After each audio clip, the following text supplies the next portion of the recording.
오늘 하나님 말씀은 구약전서 여호수아서입니다. 여호수아서 2장 15절에서 21절까지 있는 말씀입니다.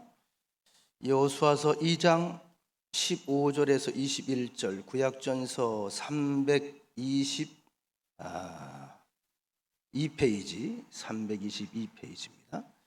여호수아 2장 15절로 21절. 라합이 그들을 창문에서 줄로 달아 내리니 그의 집이 성벽 위에 있으므로 그가 성벽 위에 거주하였음이라. 라합이 그들에게 이르되 두렵건대 뒤쫓는 사람들이 너희와 마주칠까 하노니 너희는 산으로 가서 거기서 사흘 동안 숨어 있다가 뒤쫓는 자들이 돌아간 후에 너희의 길을 갈지니라. 그 사람들이 그에게 이르되 내가 우리에게 서약하게 한 이 맹세에 대하여 우리가 허물이 없게 하리니 우리가 이 땅에 들어올 때에 우리를 달아내린 창문에 이 붉은 줄을 매고 네 부모와 형제와 네 아버지의 가족을 다 네 집에 모으라. 누구든지 네 집 문을 나가서 거리로 가면 그의 피가 그의 머리로 돌아갈 것이요 우리는 허물이 없으리라. 그러나 누구든지 너와 함께 있는 자에게 손을 대면 그의 피는 우리의 머리로 돌아오려니와 네가 우리의 이 일을 누설하면 네가 우리에게 서약하게 한 맹세에 대하여 우리에게 허물이 없으리라 하니 라합이 이르되 너희 말대로 할 것이라 하고 그들을 보내어 가게 하고 붉은 줄을 창문에 매니라. 아멘. 여름을 우리가 감상을 하다가 진짜 살아있는 사람이 나오니까 굉장히 반가운가 봅니다. 숨쉬는 살아있는 사람들이 앞에 있으니까 굉장히 오랫동안 그리웠던 것 같습니다. 오늘도 하나님의 은혜를 여러분들이 느끼시고 체험하는 그런 복된 시간들이 되시기를 간절히 축원합니다. 오늘 말씀의 제목은요, 주보에 보니까 우연한 만남을 축복의 여정으로 이렇게 지면상 그 뒤에 말은 생략을 했습니다. 우리 제목 한번 같이 따라해 보실까요? 우연한 만남을 축복의 여정으로 바꾸는 사람. 사람들은 다 뭐 똑같은 기회가 오진 않습니다만 사람들이 겪는 일들이 서로 대화를 공유하다 보면 비슷비슷합니다. 조금 더하기도 하고 좀 덜하기도 하고 뭐 그런 일들인데 어떤 사람은 그 위기를 축복으로 바꾸는 사람들이 있고 어떤 사람들은 그 기회 자체를 사실은 놓쳐버리고 그냥 그러저러한 삶을 사는 사람들도 많이 있습니다. 여러분 중에 아는 분들이 많이 있으리라고 생각이 되는데 세계적으로 지금 유명한 구호단체 가운데 월드 비전이라고 하는 아마 단체를 할 겁니다. 월드 비전. 과거에는 선명회로 그렇게 활동을 했었는데 확실히 그 이단들이 무서워요. 통일교회 문선명회하고 이름이 같아서 선명회 하니까 이게 통일교회에서 하는 줄 알고 세계에서 오해를 합니다. 그만큼 영향력이 있었다는 거죠. 할 수 없이 이름을 바꿀 수는 없으니까 월드 비전으로 이름을 바꿔서 활동을 하는데 여러분들이 월드 비전이 사실 한국 전쟁 6.25 동단 때 한국이 전쟁 때문에 많은 고아들이 사실은 발생이 됐습니다. 그 고아들을 돌보기 위해서 시작한 단체가 월드 비전입니다. 이걸 우리가 아셔야 돼요. 이게 세계적인 구호 단체지만 이게 한국의 전쟁 때문에 시작된 거예요. 월드 비전 세계 회의에 가면은 창시자라고 하는 밥 피어스라고 하는 목사님이 피골이 상접한 아이를 아는 사진이 있습니다. 저기 아이 하나 보이죠? 아이가 보입니다. 피골이 상접한 아이. 저 사진이 사실은 월드비전 세계 회의에 가면 그 센터에 크게 붙어 있습니다. 그런데 저 아이가 한국 고아라는 생각을 하는 사람들이 많지 않아요. 저게 한국 아이입니다.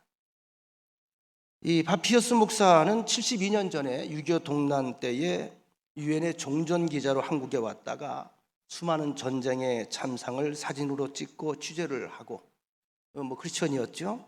크리스천이었던 그가 이때 참혹한 현장 가운데에 정말 이 아이들이 돌볼 사람이 없는 거예요. 그냥 버려진 거예요. 폐허 가운데. 이 아이들을 돌보라고 하는 음성을 듣고 그리고 나서 평생을 한국의 어린아이들을 위해서 헌신을 합니다. 이것이 이제 월드비전의 출발입니다.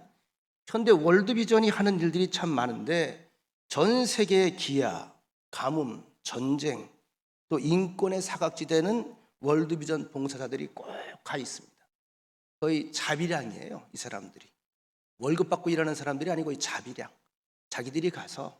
근데 대부분 이 가운데의 90% 이상은 크리스찬들입니다. 가장 많이 돕는 나라가 미국, 그리고 2위가 캐나다, 그리고 3위가 호주, 그리고 한국이 네 번째로 가장 경제적인 후원을 많이 하는 나라라고 합니다. 감사하기도 하고 놀랍기도 한 일이지요. 노무현 정권 시절에 지금 유엔 사무총장을 이제 지내고 지금은 이제 다른 일을 하고 있습니다만 이 반기문 씨가 외무부 장관으로 있을 때에 당시 노 대통령과 미국의 부시 대통령과의 만남에서 함께 배석했던 반기문 씨에게 주한 미 대사였던 버시바우라고 하는 분이 이렇게 물었다고 합니다. 왜 굳이 유엔 사무총장이 되고 싶으시죠? 이렇게 물어봤어요. 왜 당신은 유엔 사무총장이 되려고 하나요? 이때 주저하지 않고 반기문 씨가 한 대답이 부시 대통령의 마음을 움직였다고 그러는데 뭐라고 얘기했냐면 pay back to debt. 한마디로 말하면 받은 빚이 있습니다. 은혜를 갚고 싶습니다. 이것이 부시 대통령의 마음을 움직인 거예요. 나는 받은 빚이 있습니다. 빚을 갚고 싶습니다. 은혜를 갖고 싶습니다. 여러분, 사람의 마음을 움직이는 것, 감사를 알고 은혜를 갚을 때 사람의 마음이 움직입니다.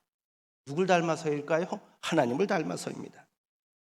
하나님의 마음을 움직이고 하나님을 감동시키는 일은 그럼 뭘까? 똑같아요. 역시 은혜를 알고 감사를 드리는 일이에요. 오늘 우리가 이 예배를 통해 가장 중요하게 여겨야 되는 부분이 그 부분입니다. 하나님께서 무엇을 우리에게 요구하실까? 무엇에 관심을 가지실까? 하나님의 은혜를 알고 감사하는 자세. 그것이 바로 믿음 있는 사람의 정상적인 결과거든요.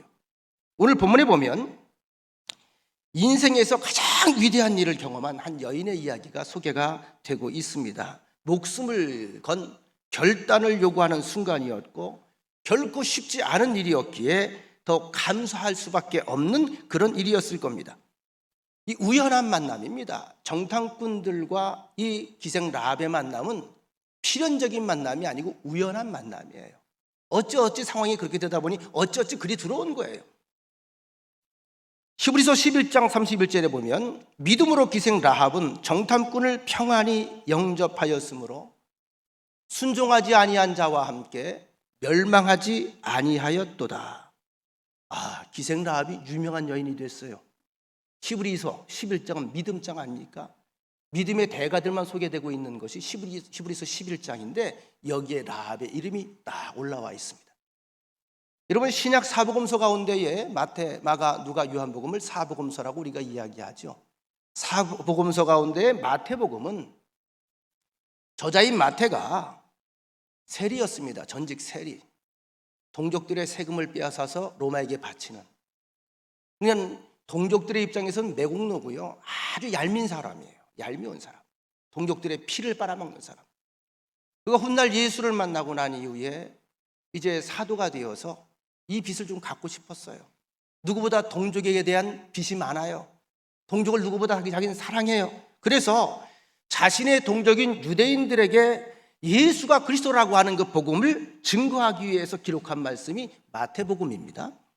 그래서 이스라엘 역사를 잘 아는 자기의 동족들에게 예수가 예언자들이 증거했던, 예언자들이 이야기했던, 그 수많은 선지자들이 가르쳤던 바로 그 메시아라는 사실을 입증하기 위해서 제일 먼저 1장에 보면 족보부터 시작합니다.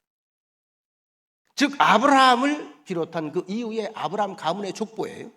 14대, 14대, 14대 이런 식으로. 그 중에 마태복음 1장 5절 6절에 보면 이런 말씀이 기록되어 있습니다. 살몬은 라합에게서 보아스를 낳고, 그죠? 살몬은 라합에게서, 라합이라는 이름이 또 나옵니다.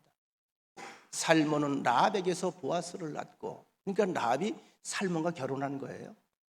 보아스는 룻에게서 오벳을 낳고, 룻 많이 들어봤죠? 여러분, 사사기 다음에 나오는 게 룻기죠. 그 룻입니다. 룻에게서 오벳을 낳았고, 오벳은 이새를 낳았으며 이새는 다윗 왕을 낳으니라. 그러니까 기생 라합은 이 사건 이후에 이 살몬이라고 하는 이스라엘 사람과 결혼을 해서 보아스를 낳았다는 거고요. 그 가문의 후손 가운데에 예수 그리스도가 탄생하게 됩니다. 다시 말하면 이 족보는 성족보예요.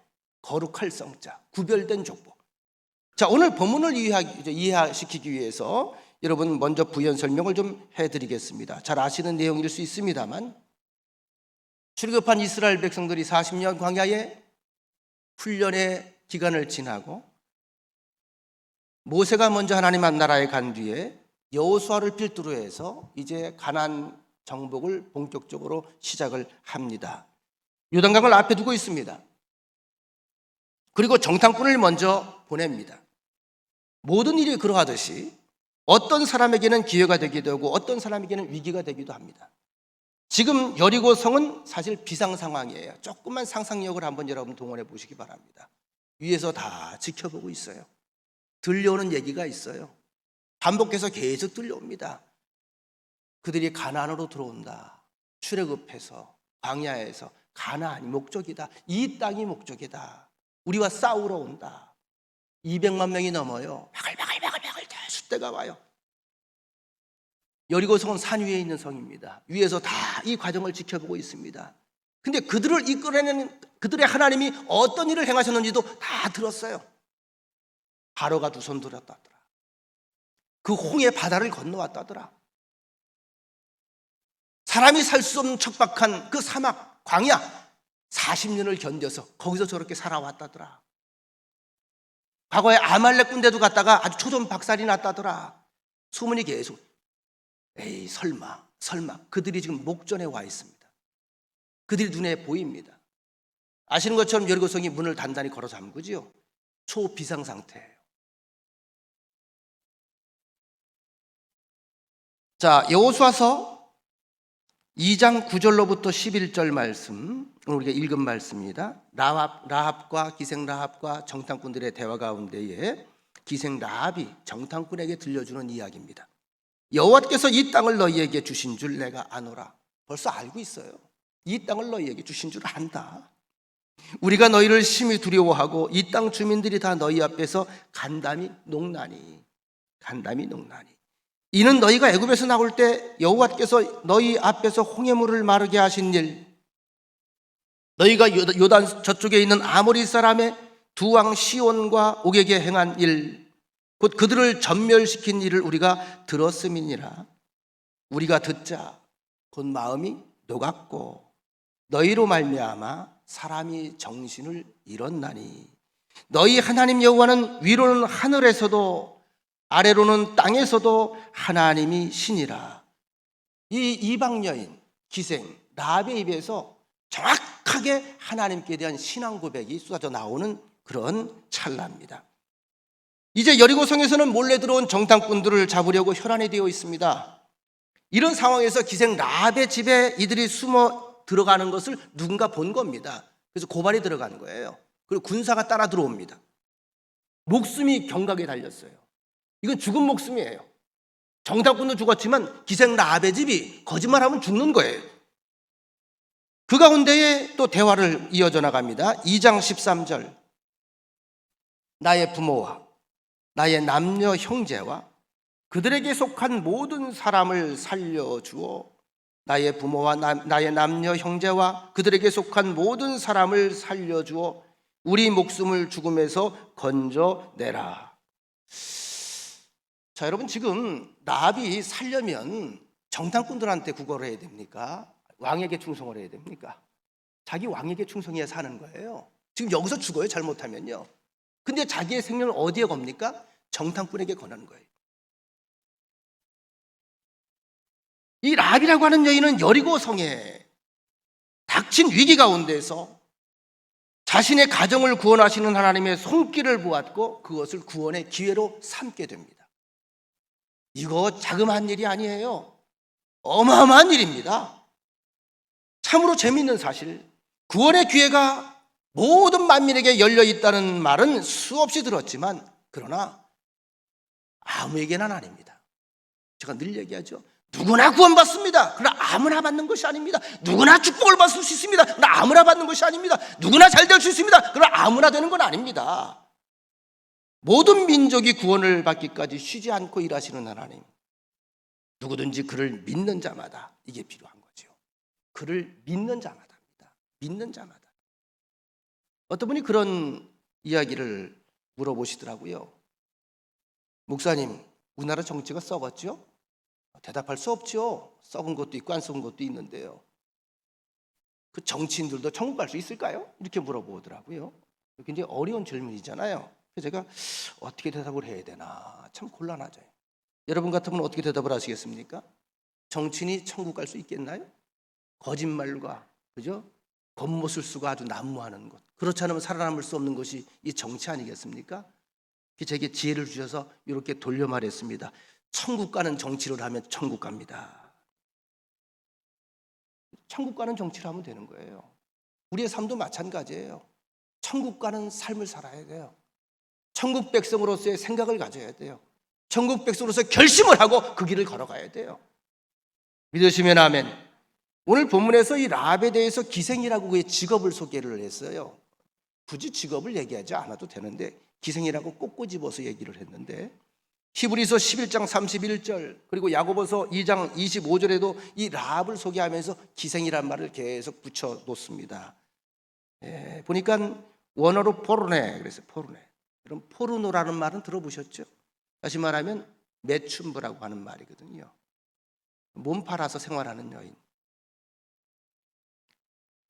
하나님의 구원의 역사를 행하시고 여리고 성을 함락시키시고 하나님의 위대한 약속을 이루시는데 이 매춘부, 다시 말해 기생을 사용하셨다는 것은 사실 우리 정상적인 사람들의 생각과 상식을 깨는 일입니다. 아무도 상상하지 못하는, 아무도 생각하지 못할 일을 하나님께서는 행하신 것입니다. 무엇을 우리에게 말하고 있을까요? 무엇을 하나님 우리에게 말씀하는 걸까요?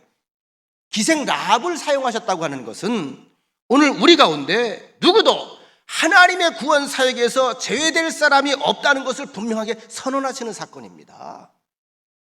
즉 국적이나 피부나 신분이나 직업 전혀 구원받는데 문제가 없다는 거예요.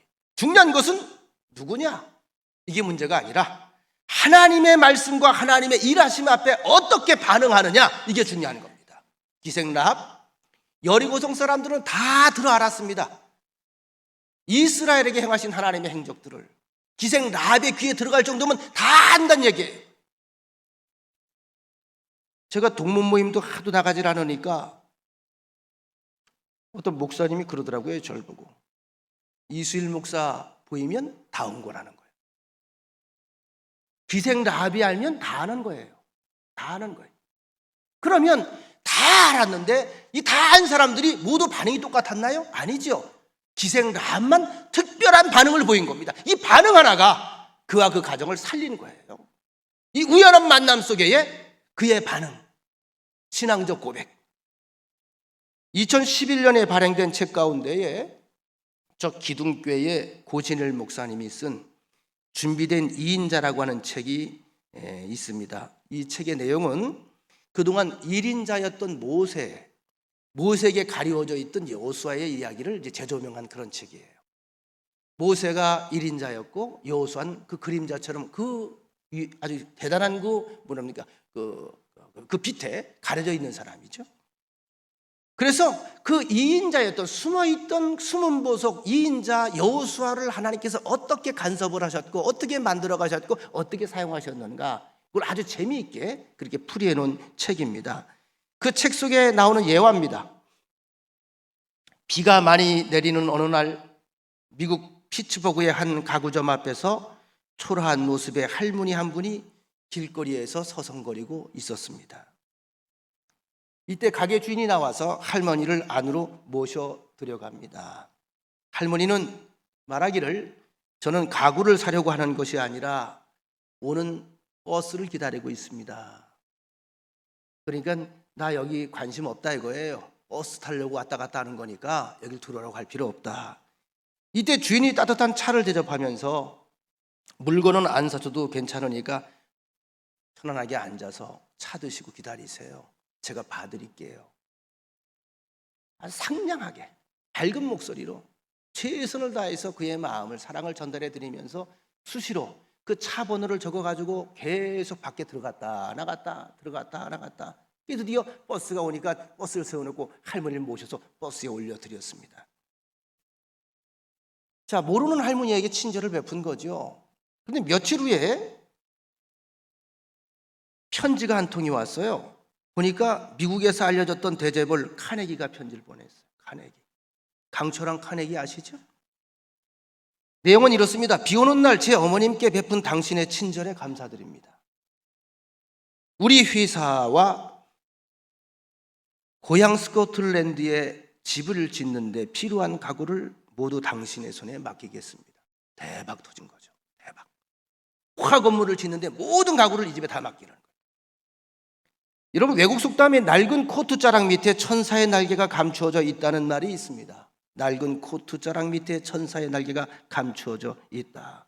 누추해 보이는 사람, 가난해 보이는 사람, 추해 보이는 사람 옷자락 속에 천사의 날개가 숨겨져 있다고 하는 그런 말입니다. 오늘 라합의 이야기에서 중요한 것은 정탐꾼들이 왜 하필이면 라합의 집에 들어갔는가? 이것 가지고 질문하면 답이 안 나와요. 중요하지 않아요. 아무 집이나 못 들어갑니까? 다급하니까 들어가는 거죠. 중요한 것은 뭐냐 하면 그들이 라합의 집에 들어갔을 때에 라합이 어떻게 행동을 취했느냐. 오늘 성경의 메시지의 포인트는 거기 있습니다. 적어도 말 못할 기구한 처지나 형편 때문에 그 여인이 지금 몸을 파는 직업을 가졌을런지는 모르겠습니다. 그렇죠? 그러나 하나님을 알고 있었다는 것 때문에 그의 행동이 지금 굉장히 결단적인 행동을 하게 됩니다. 라합은 몸을 파는 여자였지만 사람들의 눈에 멸시를 당하는 신분이었지만 하나님에 대하여 누군가로부터 전해 듣고 있었고 그 사이에 마음에 믿음이 생겼고 확신이 생겼죠. 이게 이제 하나님의 은혜인 거예요. 라합이 하나님에 대하여 들었을 때 마음이 녹아버렸다. 정신을 잃게 되었다. 너희 하나님 여호와는 위로는 하늘에서도 아래로는 땅에서도 하나님이시라. 너희 하나님은 참 진짜 삼신이시다. 살아계신 하나님이시다. 라는 고백입니다. 그래서 그는 전적으로 이 고백과 이 신앙과 이 믿음을 가지고 입술로만 하는 신앙이 아니라 자신의 인생과 가족의 삶, 미래를 하나님께 위탁하는 지금 행위를 하고 있습니다. 이것은 모험이 아닙니다. 믿음이 생긴 겁니다.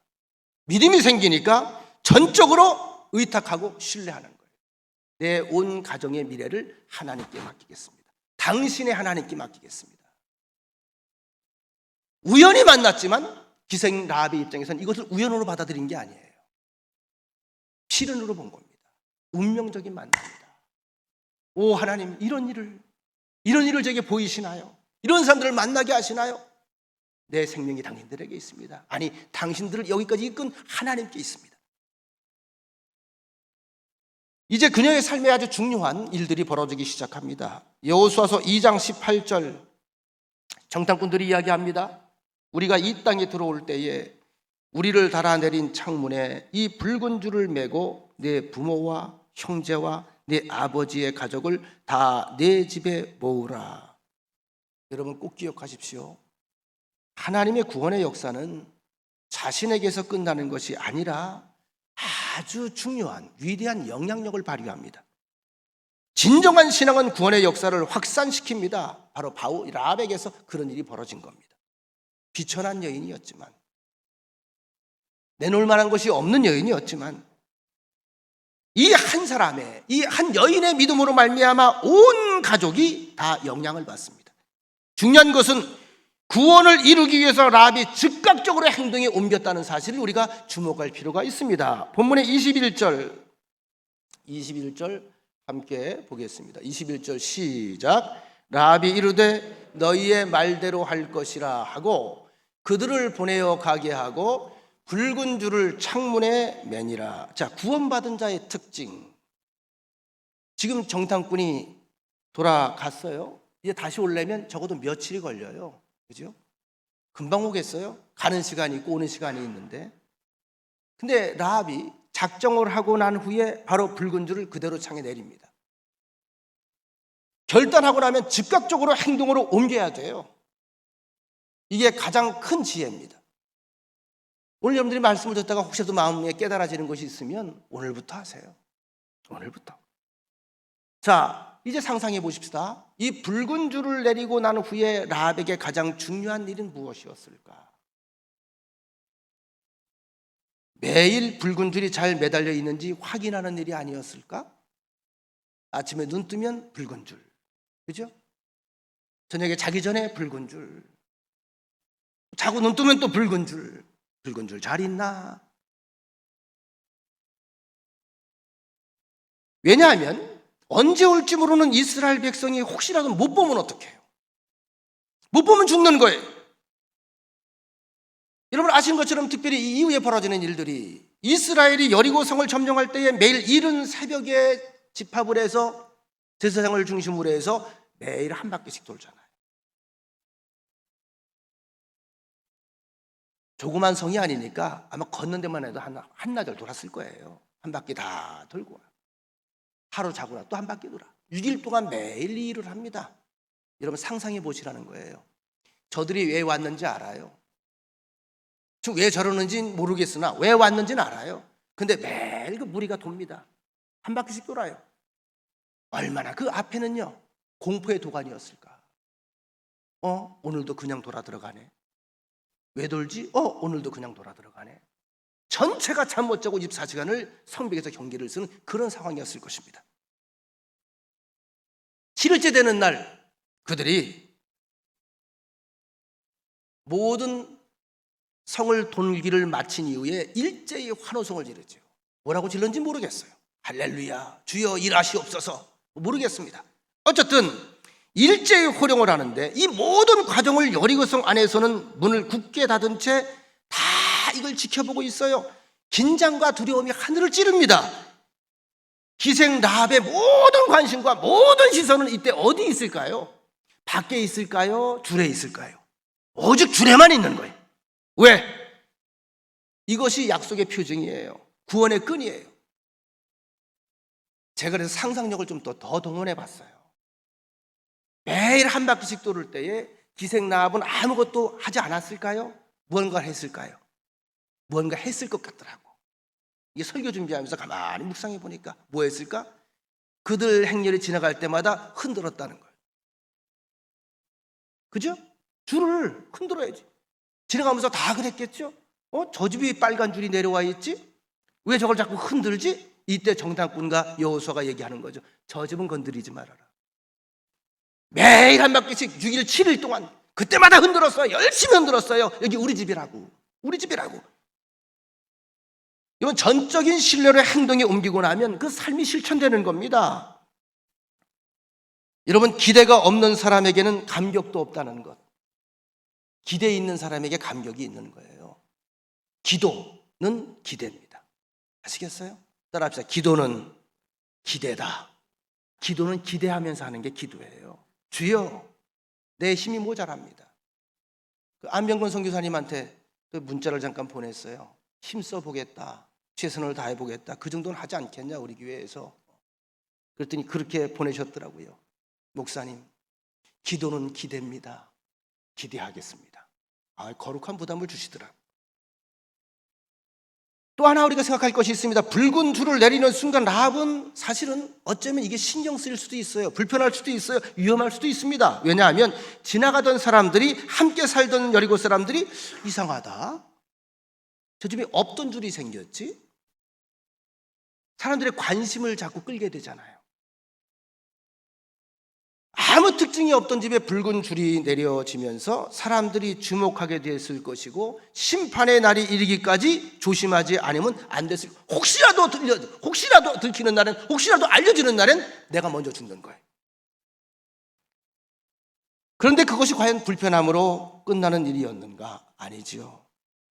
매일매일 기대감이 있었을 것입니다. 여러분, 똑같아요. 주님이 재림하시는 날, 하나님을 믿지 않는 사람들은 그것이 공포와 초조함에 극에 달하는 날이지만, 하나님을 믿고 예수를 영접한 우리들에게는 뭐죠? 기대감과 설렘 속에서 만나는 날이 되는 줄로 믿습니다. 터키에서 벌어지는 일들이에요. 터키는 이슬람권입니다. 터키 사람들은 태어나면요, 다른 나라하고 다르다고 하는 것이 주민등록증에 종교를 기록하게 돼 있대요. 여러분, 주민등록증에 종교 기록해 놓습니까? 안 하죠. 7,500만 명의 인구 중에 크리스천이 4,000명입니다. 4,000명. 얼마 안 되는 거잖아요. 7,500만 명 가운데 4,000명밖에 안 돼요. 그들은 태어나면서부터 당연히 이슬람이고, 교회를 다니게 되면 서류를 갖춰서 기독교인이라고 주민등록에 기록을 해야 된다는 거예요. 그 순간부터 그들의 삶이 달라지겠죠? 취직이 어렵습니다. 고난이 다가옵니다. 핍박이 시작됩니다. 협박이 있습니다. 그런데 이러한 불편함을 감수하고 믿음을 지켜나가는 사람들이 있는가 하면, 너무 사는 게 어려우니까, 너무 불편하니까 포기하고 오히려 자기 자신이 당한 불편함과 손해를 교회가 보상하라고 재판 거는 사람도 있다는 거예요.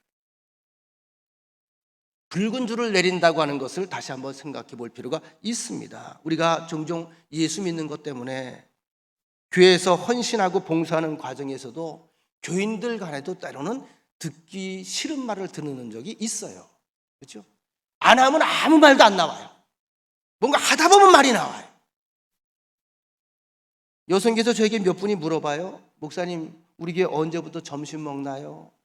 제가 그래서 그렇게 대답을 해드렸어요. 여성계원들 눈치가 보여서 내가 먼저 말을 못 꺼내겠어요. 힘들어하거든요. 힘들죠. 먹는 사람들은 즐거운데 매주 소수의 사람들이 나와서 쉽지 않습니다. 힘들어요.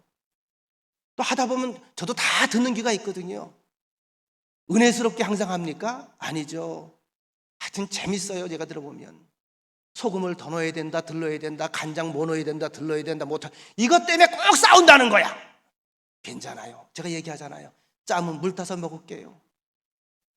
싱거우면 내가 소금 쳐 먹을게요. 그냥 은혜스럽게 하세요. 이 모든 과정이 없으면 사실 우리가 무언가 기대를 해볼 수가 없어요. 왜냐하면 그 과정을 통해서 하나님의 선한 역사가 자꾸 어딘가를 향해 만들어져 가고 있는 거라고 저는 믿습니다. 과정이 있어야 돼요. 좀 덜그럭거려도 괜찮아요. 어느 대형교회 목사님은 그런 고민을 하시더라고요. 제일 봉사하는 부서 가운데 힘들어하는 데가 주차하는 분들이라는 거예요. 주차 관리를 하면요, 꼭 교인들이 시비를 붙는다는 거야. 여기다 놓으면 되지, 못되게 하냐고 그러고, 내 안대로 되면 되지, 못되게 하냐고 그러고 싸운다는 거예요. 그 사람들이 제일 시험에 많이 든대. 난 자기들을 안내하려고 주의 일하고 봉사하려고 왔는데 왜 자기들한테 승질을 내? 이게 사람 사는 과정이에요. 누군가 참지 않으면 무언가 일이 벌어지질 않아요. 자, 여호수아서 2장. 드디어 이스라엘 백성이 가나안 땅 정복을 시작하는 장면인데 1절 보시면, 눈의 아들 여호수아가 시딤에서 두 사람을 정탐꾼으로 보내며 이르되 가서 그 땅과 여리고를 엿보라 하며 그들이 가서 라비라 하는 기생의 집에 들어가 거기서 유숙하더니, 이미 말씀드린 대로 라합은 몸을 파는 여인이었고 어쩌면 정탐꾼들이 들어가서 숨어있기에 가장 편한 장소이기 때문에 그곳에 들어갔을 것입니다. 다른 집들은 아무나 못 들어가잖아요. 이 집은 아무나 들어갈 수 있잖아요. 쉽게 상상할 수 있는 것은 특별히 누구의 집을 염두에 두고 정탐꾼이 들어가는 것은 아닙니다. 그냥 들어가기 용이하니까 들어가는 거예요. 다급하게 들어간 겁니다. 다시 말하면 이 만남은 예기치 못한 만남입니다. 그런데 그것이 기대하지 못했던 축복을 만나게 한 겁니다. 중요한 것은 그 만남이 위대한 축복의 여정이 되었지만 혹시 그렇지 않았을 수도 있었다는 것. 여러분, 축복은 거저 오는 게 아닙니다. 축복은 저절로 오는 게 아닙니다. 산절로 수절로? 아니요. 산절로 수절로 되는 게 아닙니다. 만드신 이가 있습니다. 조성하신 이가 있습니다. 이미 설명해 드린 대로 이미 그 사람들은, 여리고성 사람들은 요단강을 이스라엘 백성이 건너오는 것을 보면서 굉장히 머리 끝까지 촉각이 곤두서 있습니다. 여호수아서 2장 2절로 3절, 어떤 사람이 여리고 왕에게 말하여 이르되 보소서, 이 밤에 이스라엘 자손 중에 몇 사람이 이 땅을 정탐하러 이리로 들어왔나이다. 들킨 거죠. 여리고 왕이 라합에게 사람을 보내어 이르되 네게로 와서 내 집에 들어간 그 사람들을 끌어내라. 그들은 이 온 땅을 정탐하러 왔느니라. 여리고 왕에게 구한 사람은 이스라엘 자손 중 몇 사람. 복장에서 티가 나는 거예요.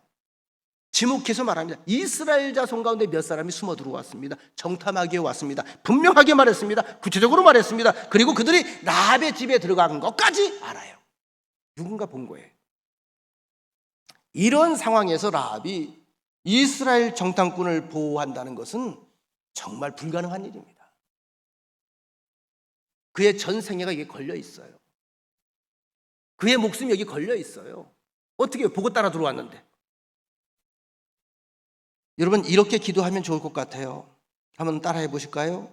하나님, 오늘 이 자리가 복된 자리가 되게 하시며 오늘 만나는 사람이 우리 인생에서 복된 사람 되게 하옵소서. 할렐루야. 여러분의 자리가 복된 자리가 되길 축원합니다. 여러분과 만나는 그 사람과의 만남이 복된 만남이 되시기를 축원합니다. 오늘 우리에게 일어나는 모든 일이 하나님의 손길 가운데 일어나고 있음을 우리가 믿습니다. 그렇다면 우리의 삶이 좀 더 진지해져야 돼요. 하나님의 일하심에 우리가 온전히 반응하는 길을 자꾸 찾아내야 돼요. 누가 주의 낯을 피하리요? 이 세상을 먼저 살았던 우리 믿음의 선조들의 고백입니다. 누가 주의 낯을 피하리요? 우리 흔히 아는 사람이 없으면 피한다고 생각을 하지만 하나님의 눈은 피할 수가 없습니다. 창세기 4장에 나오는 가인의 범죄함을 보세요. 그가 동생 아벨을 죽이고 두려워서 숨었으나 하나님이 기어코 찾아내셨습니다. 아담이 범죄한 이후에 두려워서 바위 뒤에 몸을 숨겼으나 하나님이 그를 불러내셨습니다. 이런 일들을 수없이 체험했던 다윗의 고백이 시편 139편입니다. 어떤 목사님은 정말로 아무도 없는 곳에 살고 싶어서 아주 오래전에 저 제주도에 집에도 연락을 안 하고 짐을 싸가지고 신학 공부하던 중에 내가 이제 초야에 묻혀 살리라 성경책 하나 따가지고 신약 성경이 있죠, 그거 시편 붙은 거 그거 하나 포켓에 탁 넣고 제주도에 가서 아무도 모르는 시골에 집 하나를 갖다 움막을 갖다가 빌려가지고 거기 있으면서 시커 자고 나서 이른 새벽에 눈을 뜨고 나와 바닷가에 딱 앉았다 이 책을 펴서 딱 폈더니 시편 139편이 나와가지고 까무러쳤대잖아요. 그리고 돌아왔대잖아요. 회개하고. 실제 간증이에요. 그 내용을 보실까요? 이게 다윗의 고백이거든요. 먼저 1절로 3절. 여호와여, 주께서 나를 살펴보셨으므로 나를 아시나이다. 주께서 내가 앉고 일어섬을 아시고 멀리서도 나의 생각을 밝히 아시오며 나의 모든 길과 내가 눕는 것을 살펴보셨으므로 나의 모든 행위를 익히 아시나이다. 7절로부터 10절. 내가 주의 영을 떠나 어디로 가며 주의 앞에서 어디로 피하리이까? 내가 하늘에 올라갈지라도 거기 계시며 스올에 내 자리를 펼지라도 거기 계시니이다. 그 목사님이 까무러친 게 이 부분이에요. 내가 새벽 날개를 치며 바다 끝에 가서 거주할지라도 거기서도 주의 손이 나를 인도하시며 주의 오른손이 나를 붙드시리이다. 제 목회자로서의 롤 모델로 내가 삼았던 우리 조준기 목사님의 간증입니다. 이게 신학교 다니다가 데모하고 운동권에 있다가 너무 갈등이 많이 생겨가지고 내겐 이제 하나님도 없습니다. 가족도 없습니다. 아무도 없습니다. 그리고 몰래 짐 싸가지고선 그냥 가출을 해가지고 제주도로 가 숨어 있었대. 근데 그 양반이 책을 좋아하는데 시편을 딱 여는데 이게 나와가지고 갑자기 어디서 하늘에서 큰 망치고 와서 대가리, 죄송합니다, 머리를 딱 때리는 것 같아서 그냥 뻗었대요. 진짜로. 해변가에 그냥 뻗었대. 이 말씀 보고 그냥 뻗었다는 거예요. 하나님의 음성이 확 들려오는 거죠. 내가 너를 보고 있다. 이게 이제 하나님의 살아있는 말씀이거든요. 그분이 이 얘기를 평생 하셨어요. 내가 하나님 눈을 피할 곳이 아무데도 없다. 그리고 이렇게 결론을 맺습니다. 23절 24절 시편 139편 하나님이여 나를 살피사 내 마음을 아시며 나를 시험하사 내 뜻을 아옵소서. 내 중심이 하나님께 있습니다라고 하는 얘기지요. 그렇게 살겠습니다. 내게 무슨 악한 행위가 있나 보시고 나를 영원한 길로 인도하소서. 오직 하나님 앞에서 온전한 믿음의 사람으로 살겠다고 하는 결단의 고백입니다. 오늘 여러분이 만나는 모든 만남이 예기치 못함이라고 표현해도 하나님의 인도하심 가운데 일어나는 일이라는 사실을 우리는 인정해야 돼요. 그런데 하나님께서 인도하신 가운데 일어나는 일이라면 반드시 하나님께서 합력하여 선을 이룬다고 하는 사실도 믿으시기를 축원합니다. 오래전에 지금은 고인이 되셨죠. 중학년에 감독을 지내셨던 박영준 감독님이 이천 중학교를 아주 잘 지어놓고 부흥시키고 그러고 이제 돌아가셨는데 그 살아생전에 이천 중학교의 주일 오후에 남선교회 헌신 예배 설교를 부탁해 오셨어요. 대선배님이시니까 내가 거절할 수 없잖아요. 저는 애기인데 저희 감사하고 영광이죠. 이제 설교하러 갔는데 성가대가 한 40명 정도가 남성 성가대가 섰어요. 남성교가 또 여러 남성교가 있거든요. 찬양을 참 잘하는데 그 가운데 이제 솔로라는 부분들이 있었는데 이 소리가 완전히 반할 정도의 소리가 나오는 거예요. 저는 또 합창에 관심이 많잖아요. 소리에 찾아보는 거죠. 뒤에서 이렇게 합창단을 성가대를 찾아보는데 아무리 봐도 누가 소리를 내는지를 안 보여. 똑같은 양복에 똑같은 넥타이니까 표정을 보면 표정이 나올 텐데 표정도 모르겠어. 분명히 소리는 들리는데 누군지 모르겠단 말이에요. 예배 후에 거기 권사님 한 분이 식사 대접을 해주셨는데 그 이야기를 했어요. 찬양이 참 여기 은혜스럽고 힘이 있더라. 내가 합창을 참 좋아하는데 근데 아까 솔리스트가 누구냐? 소린 들리는데 누군지 도저히 알 수가 없더라. 그랬더니 껄껄껄 웃으면서 그게 바로 접니다. 그래서 제가 칭찬을 했어요. 하늘의 소리다. 참 나도 음악을 좋아해서 많은 음악을 듣는데 참 귀한 소리를 가졌다. 당신 하나님께서 허락하신 선물을 주셨다. 그랬더니 이분이 하는 얘기가 오히려 저를 가르치더라고요. 부르는 사람이 누군가 보다 중요한 것은 누군가 그 소리를 듣고 은혜 받았다는 거겠지요. 갑자기 내가 숙연해지더라고. 밥 먹다가 숟가락 놓칠 뻔했어요. 그러면서 이어지는 말씀이 그 순간 그건 하나님께서 그 사람에게 들려주신 선물이니까요. 목사님이 그 목소리 통해 은혜 받았다면 목사님은 하나님의 사랑을 받는 분이죠. 목사님은 오늘 저녁 말씀에 저도 은혜를 많이 받았습니다. 듣는다는 게 은혜고 보인다는 게 은혜고 깨닫게 되는 것도 은혜입니다. 그때 제가 순간 깨달아진 게 있습니다. 나의 눈에 보이지 않아도 누군가 노래를 부르고 있다는 것은 알 수 있을까 없을까? 있지요. 여러분 하나님의 형체가 내 눈에 꼭 보여야 될까요? 이 세상은 하나님의 소리로 가득 차 있습니다. 믿음의 감성과 믿음의 눈을 가지고 보면 그 하나님의 소리들이 들립니다. 누군가 노래하고 있는 것이죠. 아무리 부인을 해도 여러분이 만나는 사람들 한 사람 한 사람 가운데 사람이 축복과 심판의 갈림길에서 만나는 사람들 다 그 둘 중에 하나입니다. 라합에게서만 일어나는 일이 아니라 오늘 우리에게 동일하게 일어난다는 사실을 기억하시고 여러분들의 모든 만남 축복의 여정으로 만들어 가시는 귀한 통로들이 되시기를 바랍니다. 지난주에 제가 다급하게 연락을 취해온 캄보디아 안병근 선교사님의 도움 요청을 제가 핸드폰을 잘 안 들고 다니는데 그날 어쩔 수 없이 급하게 온 거라서 그냥 들고 올라왔어요. 카톡에서 내가 전해드렸죠. 그분 성품을 제가 잘 알아요. 그분은 국적도 미국 국적을 가지고 있는 분이고 미국에서 신학을 공부한 분이고 미국에서 안수받은 분입니다. 평소에 늘 기도만 부탁하던 분이고 요만큼도 우리에게 부담 주는 일을 못하는 분인데 직감적으로 그래서 그 편지를 제가 카톡으로 받는 순간에 최선을 다하다가 힘에 부치는구나. 제가 그분을 아니까요. 가진 방법을 다 동원해서 건물을 지어 가다가 어느 한계에 부딪힌 거예요. 이런 경우가 참 선교지에 많습니다. 이런저런 거 다 긁어 모아서 지원을 막 하다 보니까 여기까지 하겠는데 이 이상이 더 이상 뭐 없는 거예요. 오지에 교사 한 분을 파송을 해서 교회를 개척하고 유치원을 세워서 교육 선교를 하려는 계획이었죠. 정말 기초 생활이 어려운 사람들은 당장 먹고 사는 문제가 우선이에요. 그러니까 애들 교육은 다 더 뒷전입니다. 학교 가는 애들이 없는 거예요. 제대로 교육받는 애들이 없는 거예요. 그게 방치되는 거죠. 이런 아이들에게 건물을 지어주고 빵을 제공하고 교육까지 지원한다면 그곳에 있는 사람들은 하늘이 보낸 천사들입니다. 황금 같은 기회죠. 전 이 만남도 우연한 만남이라고 봅니다. 그러나 돌이켜보면 우연함이 없습니다. 수천만 원도 아니고 가장 필요한 당장의 선교기금이 3,000달러. 3,000달러를 저기 눌러봤어요.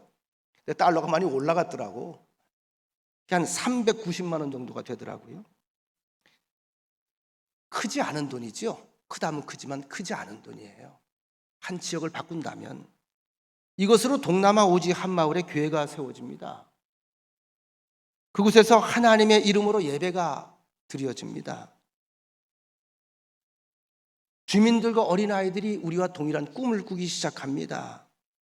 수입교회 교인들의 신앙과 사랑의 씨를 통해서 이 일들이 번져나가게 됩니다. 남의 일처럼 생각이 된다면 할 수 없어요. 전 제가 이런 이야기를 잘 하지 않잖아요. 이런 일을 이야기할 때마다 저는 그런 데 관심을 가져요. 얼마나 많이 나오느냐, 여긴 관심 없어요. 우리 교인들이 어떻게 반응하느냐, 전 거기에 관심을 가지는 거예요. 이 하나님의 거룩한 일에 어떻게 반응을 하느냐. 하나님은 듣고 믿고 반응하는 사람들을 통해서 일하십니다. 저는 여러분과 제가 동일한 감동을 가지고 동일한 체험자들이 되었으면 참 좋겠습니다. 하나님의 관심이 어디 있을까? 여러분의 관심은 어디 있을까? 저의 관심은 다시 말씀드리거나 여러분들의 반응에 있습니다. 하나님도 그러지 않으실까? 하나님 앞에 온전한 반응으로 위대한 역사에 초석이 되었습니다. 다음 주 이후에 바로 제가 송금해 드리겠다고 약속을 해드렸습니다. 교회 중직이나 임원들, 리더들의 권위는요, 다른 데서 나오는 게 아니에요. 최선을 다해 앞에서 섬기는 거예요. 이런 일에 앞장서는 거예요. 구경꾼들에게는 아무것도 기대할 수가 없습니다. 말씀 마칩니다. 오늘 우리가 배운 놀라운 사실이 있습니다. 감사와 축복은, 그리고 위대한 축복은 저절로 생기는 것이 아니라 어느 과정을 통해서 만들어져 가는 것이라는 것. 또한 붉은 줄을 내리며 매일매일 기억하고 실천하는 삶을 통해서 만들어져 나간다는 것. 여러분, 지금까지 지나온 날들이, 오늘까지 살아온 날들이 히스토리입니다. 뭐죠? 역사예요. 우리의 역사. 잘못된 역사도 있고 잘된 역사도 있겠죠. 근데 우리가 하나님을 만났을 때 하나님이 내게 기대하는 것이 있습니다. 하나님과 동행하는 히스토리. 다시 말하면 하나님과 동행하는 이야기가 우리의 삶 가운데 새롭게 아름답게 쓰여지기를 바랍니다. 오늘이 다른 말로 얘기하면 뭐라고요? 프리센트입니다. 영어로. 오늘은 선물이에요. 누가? 하나님이 내게 주신 선물이에요. 이 선물 안에는 하나님의 마음이 있습니다. 하나님의 사랑이 있습니다. 선물은 감사함으로 받는 거예요. 누군가 주는 이가 있어서 받는 것입니다. 우리는 모두 이방인이었죠. 제가 설교 전반부에 그 말씀을 드려서 월드 비전이 어떻게 시작이 되었느냐. 반기문 전 사무총장이 빚을 갚고 싶습니다. 은혜를 갖고 싶습니다. 이게 뭐죠? 감사하는 행위입니다. 우리 모두 이방인이었습니다. 누군가 이곳에 피를 뿌렸습니다. 누군가 여기서 희생을 했습니다. 누군가 헌신했습니다. 누군가 우리를 도왔습니다. 하나님의 위대한 사랑의 프로포즈에 믿음으로 반응해서 귀한 천국 반열에 오른 사람들이 바로 여러분과 전데 그 도구들이 된 사람들이 있어요. 여러분들과 제가 여기에 지금 예배를 드리고 있다는 거, 한국 교회가 이만큼 성장했다는 것 자체가 저는 위대한 기적이라고 봅니다. 위대한 축복입니다. 이제 우리는 하나님의 편지를, 새 역사를, 새 히스토리를 써가는 사람들입니다. 라합처럼 아름다운 믿음의 간증이 여러분들의 삶의 여정 속에서 자꾸 흘러넘치시기를 간절히 축원합니다. 좋으신 하나님 고맙습니다. 오늘도 귀한 말씀 나눴습니다. 우연한 만남 그리고 붉은 줄, 그것이 언약의 징표가 되어서 즉시 그 붉은 줄을 내리고 매일 붉은 줄에 주목을 하고 살아가며 위대한 축복의 여정을 만들어갔던 라합의 믿음, 우리 또한 그 믿음의 길을 걸어갈 수 있도록 성령께서 강권적으로 붙잡아 주시고 하나님과 동행의 아름다운 이야기들이 우리의 삶의 여정에서 넘치고 차고 흘러서 수많은 가정과 수많은 이웃과 이 나라 이 민족에 크고 선한 영향력을 미치는 축복의 통로들 삼아 주옵소서. 예수님의 이름으로 기도합니다. 아멘.